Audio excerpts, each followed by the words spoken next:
মা সন্ধ্যের টিফিনে কি বানাচ্ছেন? চাউ। অল্প করে চাউমিন বানাবে? অল্প করে চাউমিন। বা এটা ওই আটার চাউটা না? আটার চাউ। আটার চাউ। আমাদের আটার চাউটাই বেশি ও, হয়। এই যে সিদ্ধ করে দিলেন, সিদ্ধ করে এবার জল দিয়ে দিলেন হুম। যাতে না লেগে লেগে যায়, গলে একদম যায়। না, হ্যাঁ। আর এখানে আলু আর পেঁয়াজ পেঁয়াজ রেখে কাটা আছে।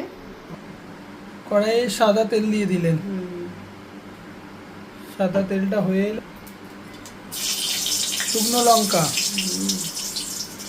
আলু পেঁয়াজ একসাথেই দিয়ে দেবেন, তাই তো? হ্যাঁ।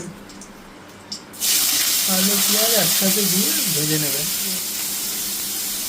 নুন হলুদটাও দিয়ে দেবেন এতে, তাই তো? নুনটা আগে দিলেই ভালো হতো, তাহলে আর লাগতো না নিচে। ও, নুন হলুদটা মাখিয়ে দিলে, তাই তো?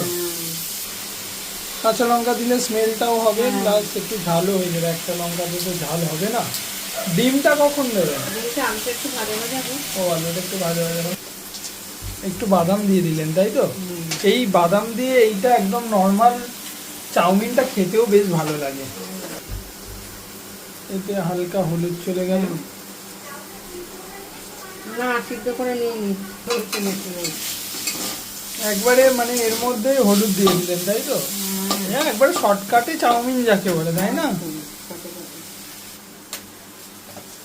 দিয়ে ওর মধ্যেই একটা ডিমকে ভেঙে জাস্ট দিয়ে দেওয়া, ব্যাস।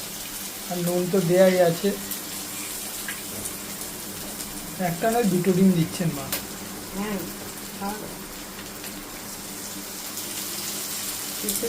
এতে কিছুই নেই, শুধু ডিমটা না দিলেও আবার হয় না। সব কটাকে দিয়ে এবারে নেড়ে ঘেঁটে ভালো করে ওটাকে ঝুড়ো ঝুড়ো ব্যাপারটা হয়ে যাবে, তাই তো? হয়ে এলেই আমার হাতে দেওয়ার স্বভাব, হাতে করে না দিলে ঠিক। হাতের একটা ভালোবাসাও তো আছে। একদমই তো। হাতে করে না দিলে আমার ঠিক পোষায় না। কিছুই না, একদম শর্টকাটে সবকিছু দিয়ে এবারে একটু নেড়ে চেড়ে নিয়ে নামিয়ে নিয়ে, তাই তো? একদম তাড়াতাড়ি রেডি হয়ে গেল আমাদের একদম ঘরোয়া চাউমিন। আর এটা আটা অ্যান্ড হেলদি, তো সন্ধ্যাবেলা জলখাবারের জন্য আর কোয়ান্টিটিও দুজনের জন্য যথেষ্ট হয়েছে, বেশি আর লাগবেও না। আর সস লাগলে সস খাওয়া হবে। এই যে রেডি আমাদের ঘরোয়া চাউমিন, যেটা একদম মা কাকিমাদের হাতের ফেমাস।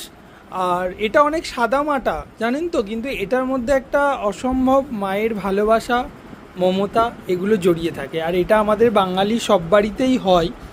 তো সত্যি এটা একটা ইমোশান আমাদের কাছে। মানে আমাদের মা কাকিমাদের বানানো এই চাউমিনটা শুধু দেখতে হয়তো খুব ফ্যাটফ্যাটে, খুবই খুবই